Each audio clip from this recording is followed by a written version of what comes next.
Assalam alaikum wa rahmatullahi wa barakatuh. Il est 3 heures du matin. La maison est plongée dans un silence que tu ne connais que la nuit. Tout le monde dort. Les rues sont vides. Et toi, tu es réveillé, les yeux ouverts dans l'obscurité, fixant un plafond que tu ne vois même pas vraiment. Tu n'as pas entendu de bruit. Ton téléphone n'a pas sonné. Aucun cauchemar ne t'a arraché au sommeil. Tu t'es juste réveillé, comme si une main invisible t'avait doucement posé 2 doigts sur l'épaule. Tu restes là, immobile. Peut-être que tu attends que le sommeil revienne te chercher. Peut-être que tu regardes l'heure, tu soupires, tardik. Tu te retournes. Peut-être même que tu prends ton téléphone, ce réflexe malheureux que nous avons tous. Et tu noies ce moment dans des vidéos inutiles, jusqu'à ce que tes paupières s'alourdissent à nouveau. Mais si je te disais qu'il ne s'agit pas d'insomnie, que ce réveil, précisément ce réveil, à cette heure-là, dans ce silence-là, n'est pas une coïncidence médicale, ni un dérèglement de ton horloge biologique, que derrière ce moment banal que tu vis peut-être chaque semaine, chaque nuit, il y a une réalité spirituelle d'une profondeur que peu de gens s'arrêtent à contempler. Ce que tu t'apprêtes à entendre dans cette vidéo va peut-être changer la façon dont tu regardes tes nuits pour toujours, pas comme une promesse en l'air, mais parce que ce que la révélation, ce que la tradition prophétique, ce que des siècles de sagesse islamique ont à dire sur ce moment précis où tu ouvres les yeux dans le noir, c'est bouleversant de beauté. Avant qu'on commence, j'ai besoin que tu fasses quelque chose. Juste une chose. Écris en commentaire cette supplication. Seigneur, que cette nuit soit le début de ma renaissance. Écris-le, pas pour moi, pour toi, parce que les mots qu'on pose quelque part deviennent des intentions que le cœur retient. Et ce soir, quand tu te réveilleras dans le silence, tu te souviendras peut-être de ce que tu as écrit ici. La médecine moderne a un nom pour ça. Elle appelle ça l'éveil intra-sommeil. Elle parle de cycle, de phase REM, de cortisol qui monte naturellement entre 2 et 4 heures du matin. Elle te rassure, c'est normal, c'est biologique, ton corps fait son travail. Et c'est vrai, d'une certaine façon. Mais ce que la science ne peut pas mesurer, ce que les électrodes posées sur un crâne ne captent pas, c'est la qualité de ce silence, ce que tu ressens dans ta poitrine quand tu te retrouves seul. Te voler, éveillé et pendant que le monde entier dort. Parce qu'il y a des réveils qui sont juste des réveils. Et puis, il y a des réveils qui ressemblent à une convocation. Dans presque toutes les traditions spirituelles de l'humanité. Et ce n'est pas un hasard. La nuit profonde a toujours été considérée comme un espace à part. Les moines chrétiens se levaient pour les matines. Les ascètes hindous méditaient avant l'aube. Les soufis décrivaient les heures avant le fajr, comme le moment où le voile entre les mondes est le plus mince. Ce n'est pas de la superstition, c'est l'intuition collective de milliards d'êtres humains à travers les siècles qui ont tous remarqué la même chose. Quelque chose se passe la nuit que le jour ne permet pas. Dans l'islam, cette intuition n'est pas laissée à l'interprétation. Elle est nommée, elle est précisée, elle est sanctifiée. La nuit n'est pas un vide entre 2 journées. Ce n'est pas juste le moment où ton corps récupère pendant que ton esprit vagabonde dans des rêves. La nuit, dans la vision islamique de l'existence, est un territoire spirituel à part entière, avec ses règles, ses grâces, ses dangers, et surtout, ses portes ouvertes. Pense à ce que devient le monde quand les lumières s'éteignent, le bruit cesse, les téléphones se taisent, les obligations du jour se retirent. Les masques tombent, tu n'es plus le père, la mère, le collègue, l'employé, l'étudiant. Tu es juste toi, dans ta vérité la plus nue, la plus fragile, la plus honnête. Et c'est précisément dans cet état de dénuement que quelque chose en toi devient capable d'entendre ce qu'il ne peut pas entendre le jour. Alors quand Allah, et ce mot, Allah, je veux que tu le laisses atterrir dans ta poitrine avant de continuer à lire. Quand Allah fait en sorte que tes yeux s'ouvrent à cette heure-là, ce n'est pas une perturbation de ton sommeil. C'est une invitation, et comme toute invitation, elle peut être acceptée, ou elle peut être ignorée. Elle peut être accueillie avec présence, ou elle peut être noyée dans le scroll d'un écran. Mais elle a été envoyée, elle est réelle, et elle te dit quelque chose de fondamental sur ta relation avec celui qui ne dort jamais, celui qui veille sur toi pendant que tu dors, celui qui connaît chaque battement de ce cœur que tu portes, sans même y penser. Ce que nous allons explorer ensemble, ce n'est pas une théorie. C'est une réalité que le Coran nomme, que le prophète que la paix et le salut d'Allah soient sur lui a vécu, et que des générations de croyants ont expérimenté dans leur chair et dans leur âme. Et cette réalité commence là, dans l'obscurité, dans le silence, dans ce moment suspendu, où tu te demandes pourquoi tu es réveillé. Il y a une sourate entière dans le Coran qui commence par un ordre donné à un homme seul, dans la nuit. Un homme qui venait de recevoir quelque chose d'immense, quelque chose qui allait changer le cours de l'histoire humaine et dont le cœur tremblait encore sous le poids de cette rencontre. Et la première chose que Allah lui dit, la toute première instruction après la révélation, ce n'est pas « va prêcher », ce n'est pas « écris », ce n'est pas « rassemble les gens ». C'est « lève-toi la nuit », sourate Al-Muzammil. Ô toi qui es enveloppé dans tes vêtements, lève-toi pour prier une partie de la nuit, la moitié, ou un peu moins, ou un peu plus, et récite le Coran lentement et clairement. Ces mots ne sont pas anodins. Ils sont la fondation, avant la mosquée, avant la communauté, avant les grandes batailles de l'histoire islamique, il y a eu la nuit. Il y a eu un homme debout dans l'obscurité, face à son Seigneur, en train d'apprendre à porter une lumière qui n'appartient pas à ce monde. Et puis, Allah ajoute quelque chose qui devrait nous arrêter net. Il dit, dans cette même sourate, que la prière nocturne est plus propice à la concentration de l'esprit et plus adaptée à la méditation de la parole. Plus propice. Ce n'est pas une suggestion d'ordre esthétique, c'est une vérité sur la nature de l'âme humaine.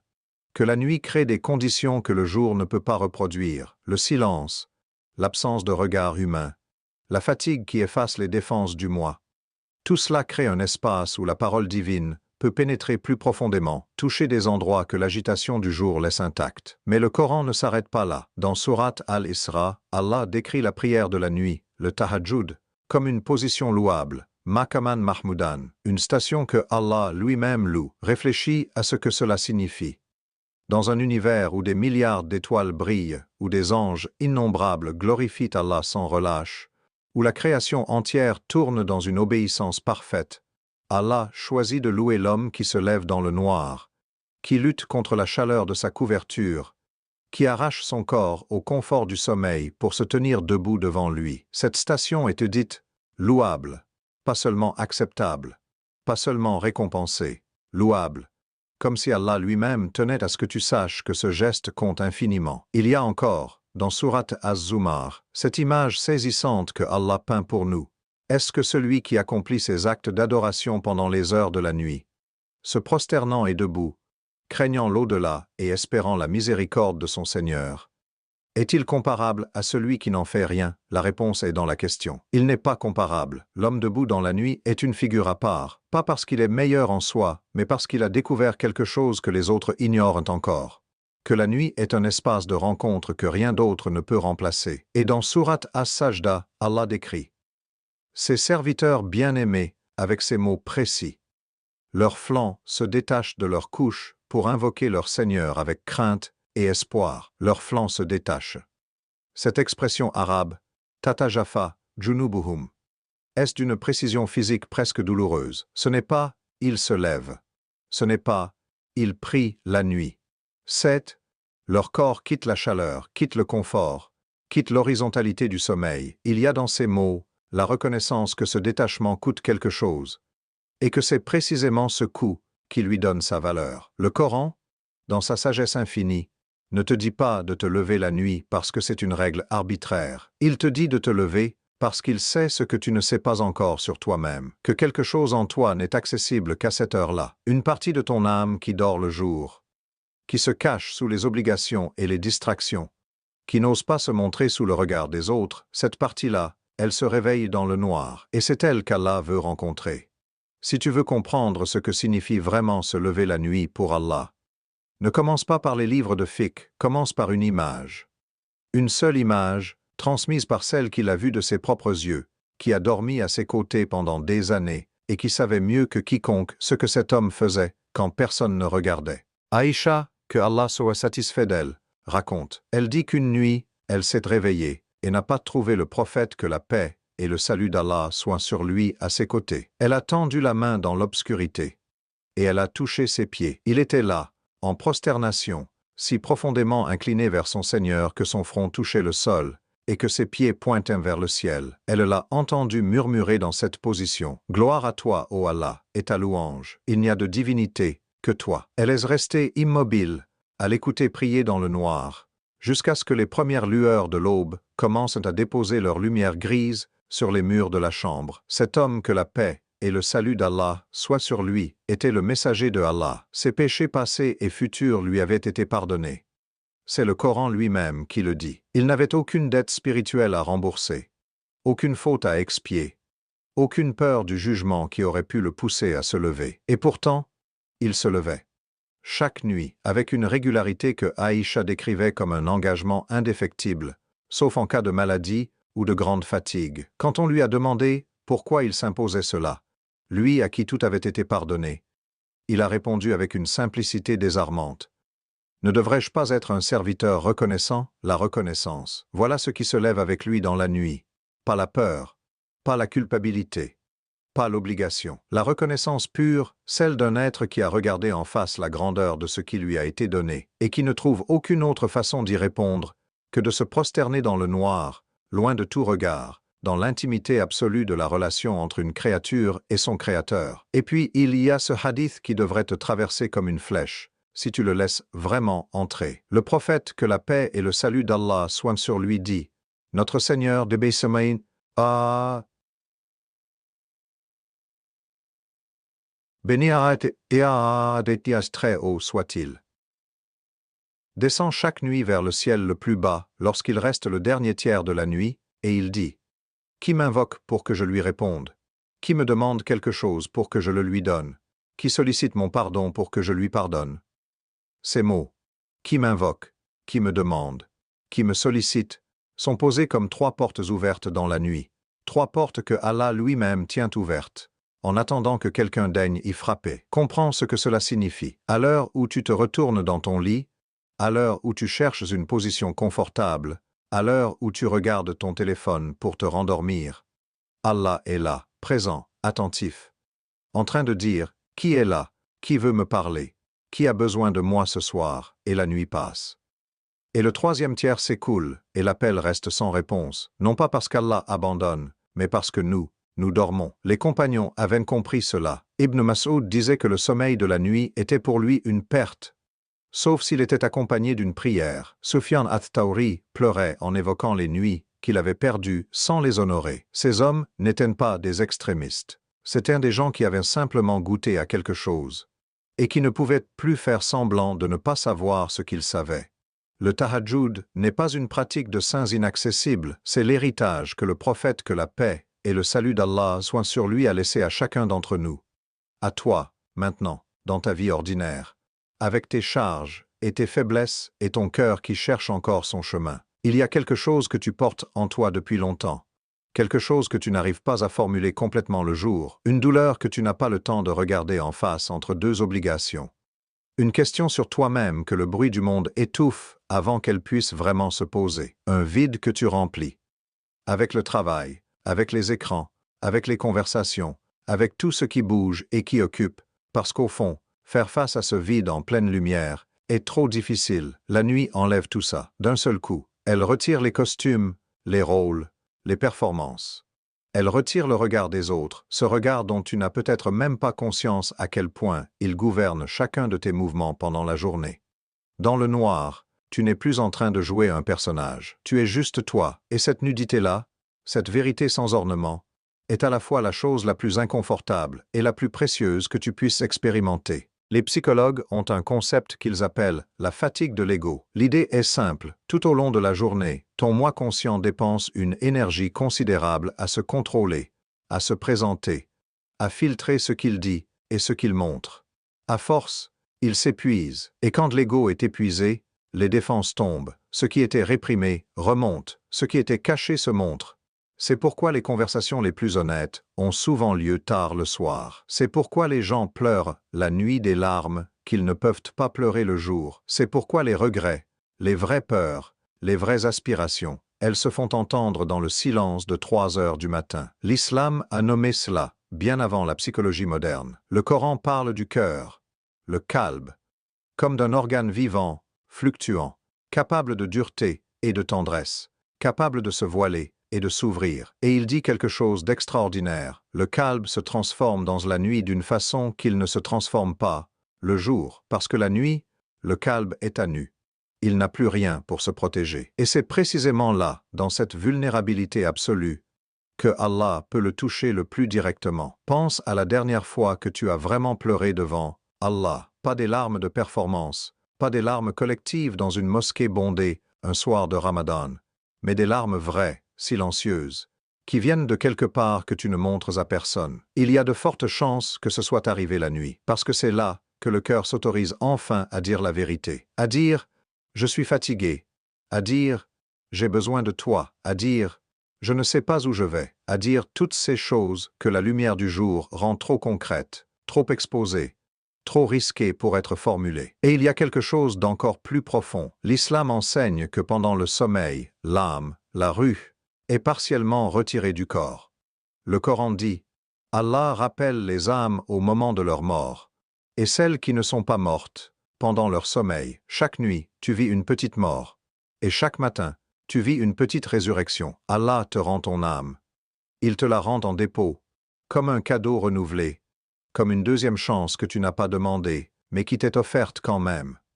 Ce moment du réveil nocturne, cet instant suspendu entre le sommeil et la veille, est peut-être le moment où l'âme est la plus proche de son état originel, encore réchauffée par le contact de l'invisible, encore imprégnée de quelque chose que le jour effacera progressivement. C'est pour cela que les gens qui pratiquent le tahajjud avec constance décrivent tous, indépendamment les uns des autres, la même chose.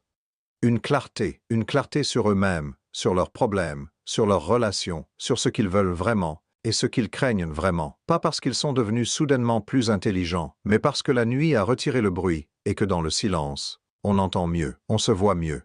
Et surtout, on voit mieux la main de Allah dans sa propre vie. Ces connexions invisibles entre les épreuves et les grâces, entre les pertes et les ouvertures que le tumulte du jour nous empêche de percevoir. Tu n'es pas réveillé la nuit parce que quelque chose ne va pas. Tu es réveillé parce que quelque chose en toi est encore vivant.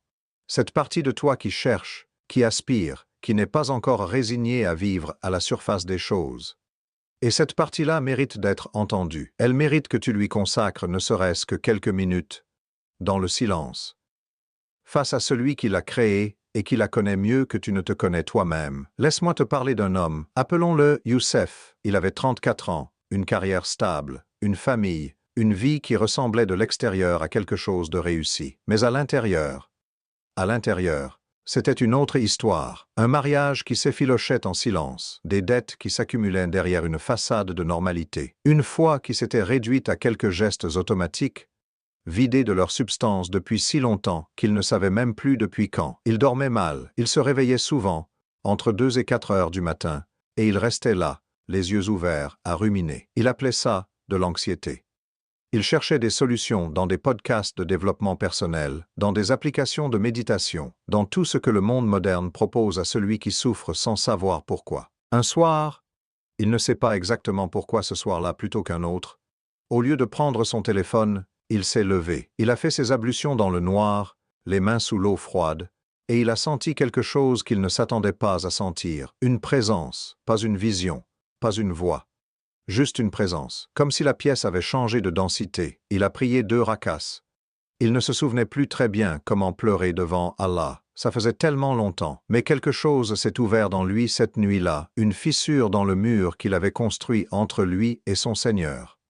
Et par cette fissure, quelque chose de vieux et de douloureux a commencé à sortir. Il m'a dit, des mois plus tard, que cette nuit n'avait pas réglé ses problèmes. Sa situation n'avait pas changé du jour au lendemain. Mais quelque chose en lui avait changé. Une certitude s'était installée, tranquille et solide, comme une pierre au fond d'un lac. Il n'était pas seul. Et cette certitude-là, elle a tout changé. Pas ses dettes, pas son mariage, pas immédiatement, mais la façon dont il les portait, la façon dont il se levait le matin, la façon dont il regardait sa vie, non plus comme un fardeau absurde, mais comme un chemin qui avait un sens.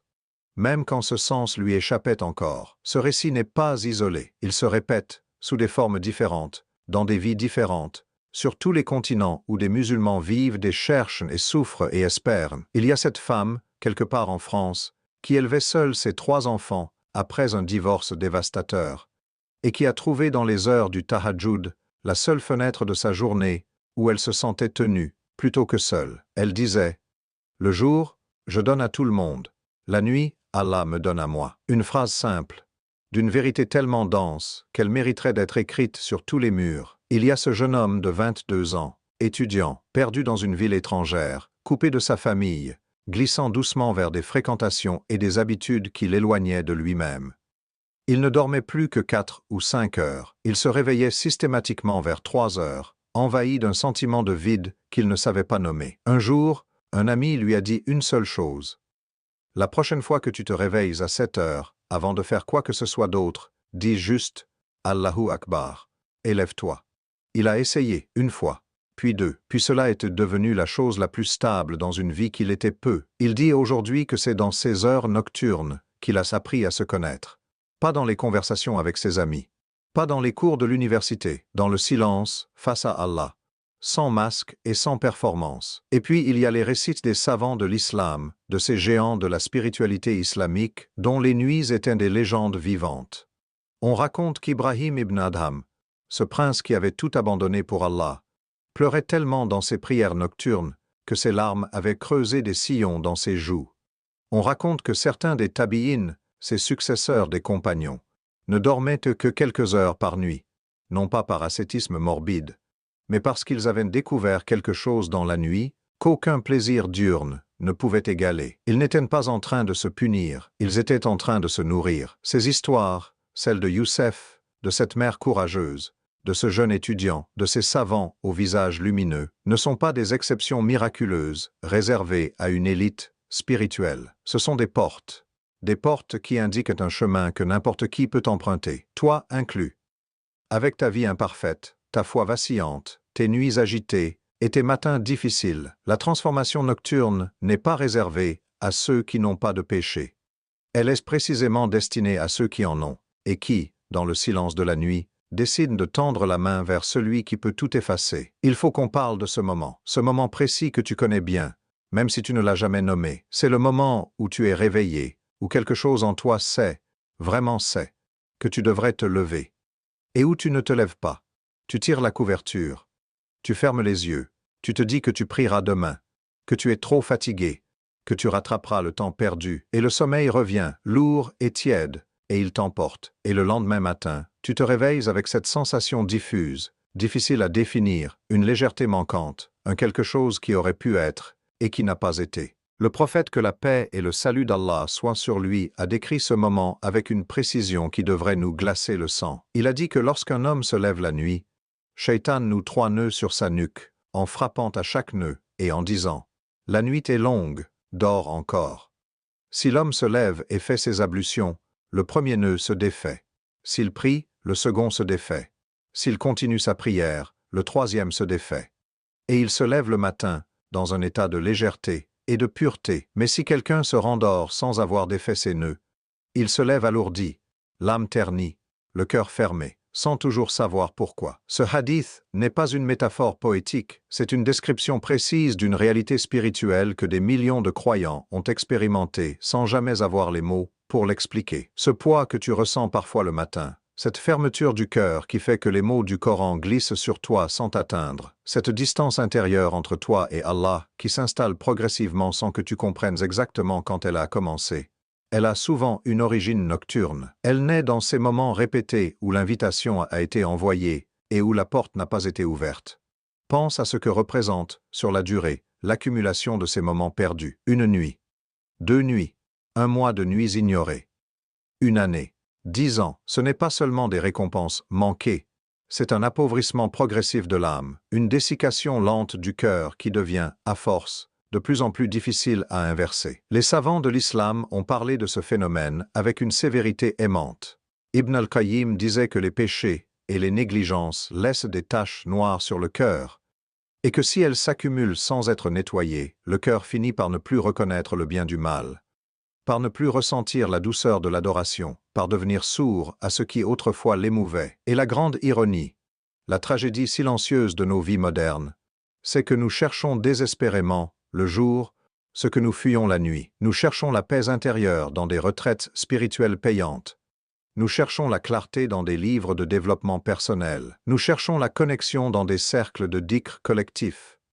Tout cela est bien, tout cela à sa place. Mais la source, la vraie source, celle qui ne tarit jamais, celle qui est gratuite et disponible chaque nuit, elle t'attend à 3 heures du matin, dans le silence de ta chambre, à quelques pas de ton lit. Ce n'est pas un reproche, ce n'est pas une culpabilisation, c'est une réalité que je te pose devant les yeux avec toute la tendresse dont je suis capable, parce que tu mérites de la connaître. Tu mérites de savoir ce que tu laisses sur la table chaque nuit que tu passes entière dans le sommeil, non pas pour te punir, mais pour que tu aies toutes les cartes en main, pour que la prochaine fois que tu te réveilleras à cette heure étrange, tu te souviennes de ce que tu es en train d'entendre aujourd'hui, et que tu fasses un choix éclairé, plutôt qu'un choix par défaut, parce que se rendormir n'est pas un crime, mais se rendormir en sachant ce que tu sais maintenant, en sachant qu'Allah descend, en sachant que les portes sont ouvertes, en sachant que quelque chose de précieux t'attend dans ces quelques minutes de prière silencieuse,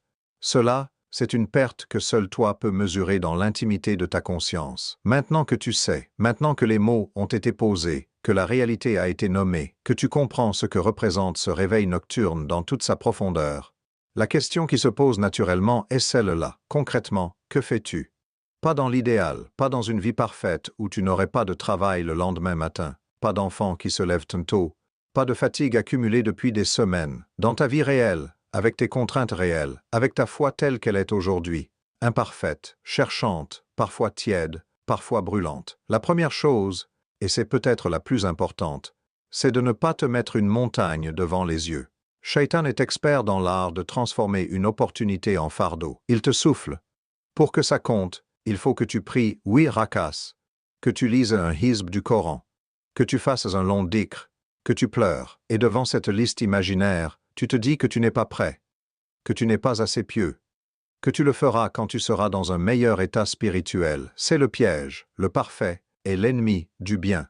Et en matière de spiritualité, il est l'ennemi du commencement. Alors voilà ce que tu fais la prochaine fois que tu te réveilles dans la nuit. Tu commences par une seule chose. Tu dis « Alhamdulillah alladhi ahyana ba'da ma amatana wa ilayhin nushur ». La louange que le prophète, que la paix et le salut d'Allah soient sur lui, nous a appris à prononcer au réveil, celle qui reconnaît que Allah vient de te rendre ton âme. Une phrase. Dis-la avec conscience, pas mécaniquement. Laisse-la atterrir. Tu viens de mourir une petite mort, et tu viens d'être ramené à la vie. Ce n'est pas une métaphore, c'est ce que le Coran dit. Commence par remercier pour ça. Ensuite, et seulement ensuite, vient le choix. Si tu peux te lever, lève-toi, fais tes ablutions lentement, avec présence, en laissant l'eau froide réveiller non seulement ton corps mais ton attention. Les ablutions ne sont pas une formalité hygiénique, ce sont une purification symbolique et réelle. Chaque partie du corps lavé est une préparation, un signal envoyé à l'âme que quelque chose de sacré est sur le point de commencer. Puis prie. 2 rakas suffisent, juste 2. Avec la sourate Al-Fatiha lue lentement, chaque mot pesé, chaque sens habité. Iyyaka na'budu wa iyyaka nasta'in.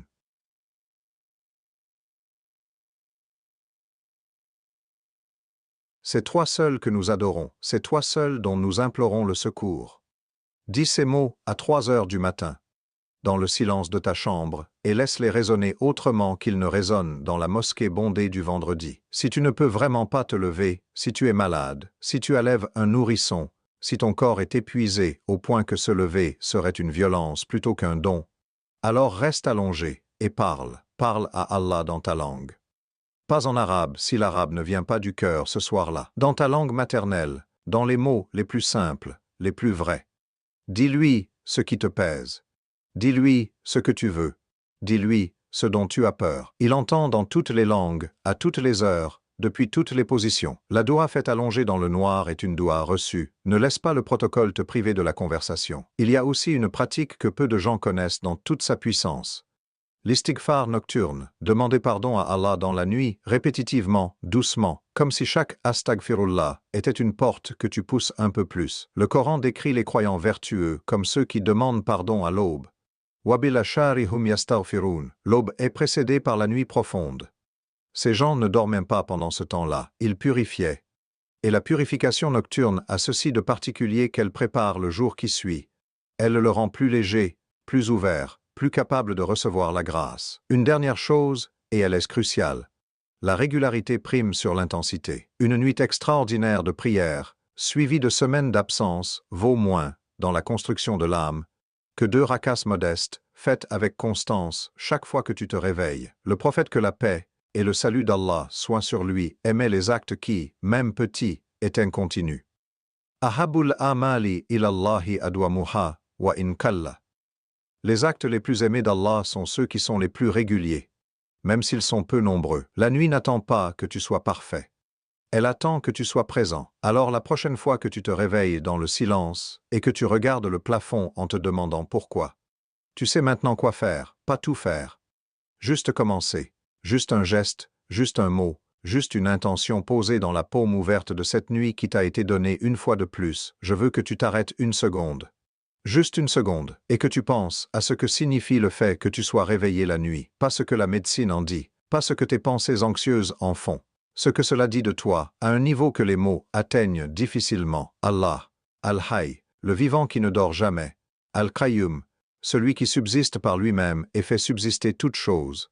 Ce Dieu-là, dans sa grandeur infinie, dans sa transcendance absolue, dans sa perfection qui n'a besoin de rien, ni de personne, ce Dieu-là te réveille. Il interrompt ton sommeil, il pose 2 doigts invisibles sur ton épaule dans le noir. Et il attend de voir si tu vas te retourner, ou si tu vas te lever. Ce n'est pas l'indifférence d'un Dieu lointain, c'est l'attention d'un Seigneur qui te connaît par ton nom, qui compte tes souffles, qui sait combien de fois tu as failli, et combien de fois tu t'es relevé, qui n'a pas oublié une seule larme que tu as versée dans le silence, pas une seule nuit où tu as tendu la main vers lui-même maladroitement. Aucune de ces nuits n'est perdue dans l'oubli divin. Elles sont toutes là, consignées, pesées, aimées. Tu traverses peut-être une période où tu te sens loin, où la foi ressemble à quelque chose que tu as eu autrefois et que tu cherches à retrouver, où les prières se font par habitude plutôt que par élan, où tu te demandes si Allah entend encore, si tes doigts atteignent quelque chose, ou si elles se perdent dans le vide. Je veux te dire quelque chose que tu dois laisser rentrer jusqu'au fond. Le fait que tu poses ces questions est déjà une réponse. Un cœur vraiment mort ne s'interroge pas. Un cœur vraiment abandonné ne cherche pas. Le fait que quelque chose en toi aspire encore, doute encore, espère encore, c'est la preuve que la lumière n'est pas éteinte. Elle vacille, peut-être, mais elle brûle. Et Allah, dans sa miséricorde qui dépasse tout ce que nous pouvons concevoir, ne juge pas la flamme à sa taille. Il la voit, il la protège, il souffle dessus doucement pour qu'elle ne s'éteigne pas.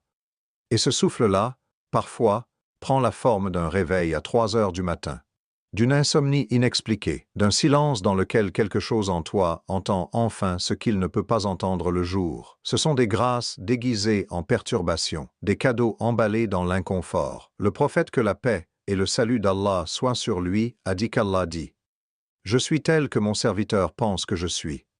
Alors pense bien de lui, pense que ce réveil est une attention, pas un hasard. Pense que cette nuit est une ouverture, pas une punition. Pense que tu es quelqu'un dont Allah veut la compagnie dans ces heures où le monde entier dort. Et laisse cette pensée transformer quelque chose dans la façon dont tu te lèves, dans la façon dont tu pries, dans la façon dont tu traverses les jours difficiles avec la certitude tranquille que tu n'es pas seul dans le noir. Tu n'es pas oublié, tu n'as jamais été oublié. Et cette nuit qui vient, celle que tu ne connais pas encore, elle sera peut-être le début de quelque chose que tu n'arrives pas encore à imaginer. Pas parce que tout va soudainement changer autour de toi, mais parce que toi, tu auras changé à l'intérieur. Et quand l'intérieur change, le regard sur l'extérieur change avec lui. Et quand le regard change, la vie entière prend une autre couleur. Plus lourde de sens, plus légère à porter, plus traversée par la certitude que derrière chaque nuit, sans exception, il y a une aube. Nous arrivons au bout de ce chemin que nous avons parcouru ensemble ce soir. Depuis ce réveil silencieux dans l'obscurité, depuis cette question posée dans le noir, pourquoi suis-je réveillé? Jusqu'à cette réponse que le Coran, que le prophète, que la paix et le salut d'Allah soient sur lui, que des siècles d'âmes cherchantes ont porté jusqu'à nous. Parce qu'Allah veut te rencontrer. Parce que dans cette nuit qui t'appartient, dans ce silence qui t'est offert, il y a une porte ouverte que tu seul peux franchir. Si cette vidéo a touché quelque chose en toi, pas en surface, mais là où les choses comptent vraiment, alors je te demande une seule chose avant que tu passes à autre chose. Ce soir, quand tu te coucheras, pose une intention, juste une intention, légère comme un souffle. Ya Allah, si tu me réveilles cette nuit, je me lèverai pour toi, c'est tout. L'intention est une graine. Allah fait pousser les graines. C'est lui le jardinier. Partage cette vidéo avec quelqu'un dont tu sais que le cœur cherche, pas pour faire des vues, mais parce que peut-être que ces mots sont exactement ce dont quelqu'un dans ton entourage avait besoin d'entendre ce soir. La générosité spirituelle est une forme de sadaka, et une sadaka, faite dans la nuit, même virtuelle, même numérique, est une sadaka qui porte sa lumière. Et maintenant, ferme les yeux si tu peux, ou garde-les ouverts, mais sois là, vraiment là, pour ces quelques mots que je veux adresser à Allah pour toi, pour moi, pour chacun d'entre nous qui regarde la nuit avec des yeux qui cherchent encore à voir. Ya Allah, toi qui ne dors jamais, toi qui veilles sur nous pendant que nous abandonnons nos âmes au sommeil chaque nuit, toi dont la miséricorde précède la colère et dont la générosité n'a pas de bord, nous venons à toi ce soir avec tout ce que nous sommes, avec nos cœurs fatigués et nos espoirs encore vivants, avec nos péchés que tu connais mieux que nous, et nos aspirations que tu as toi-même déposées en nous. Ya Allah, pour chaque nuit que nous avons gâchée, pour chaque réveil que nous avons ignoré, pour chaque invitation que nous avons laissée sans réponse, pardonne-nous. Tu es Al-Ghaffar, le grand pardonneur. Tu es At-Tawwab, celui qui accueille le repentir encore et encore, sans se lasser, sans compter. Ya Allah, pour celui ou celle qui regarde cette vidéo ce soir avec un cœur brisé, avec une douleur qu'il n'a montrée à personne, avec une question restée sans réponse depuis trop longtemps, sois sa réponse, sois sa lumière dans son obscurité, sois la main qu'il tend dans le noir et qui trouve quelque chose de solide à saisir. Ya Allah, fais de nos nuits des espaces de rencontre avec toi, rends nos réveils nocturnes des invitations que nous saurons honorer, allège nos corps au moment de quitter la chaleur du lit, humidifie nos yeux de larmes sincères, ouvre nos poitrines à la douceur de ta parole, et fais que chaque aube nous trouve meilleure que la veille, plus proche de toi, plus doux avec tes créatures, plus en paix avec ce que tu as décrété pour nous. Ya Hayy, Ya Qayyum, bi rahmatika nastagith. Par ta miséricorde, nous implorons ton secours. Ne nous abandonne pas à nous-mêmes, ne serait-ce qu'un battement de cœur, et réunis-nous. Ceux qui ont regardé cette vidéo, ceux qui ont écrit en commentaire, ceux qui ont partagé. Réunis-nous tous dans la lumière de ton agrément, dans les jardins de ta proximité éternelle. Amen. Amen. Ya Rabbal Alamin. Wassalamu alaykum wa rahmatullahi wa barakatuh. Attani.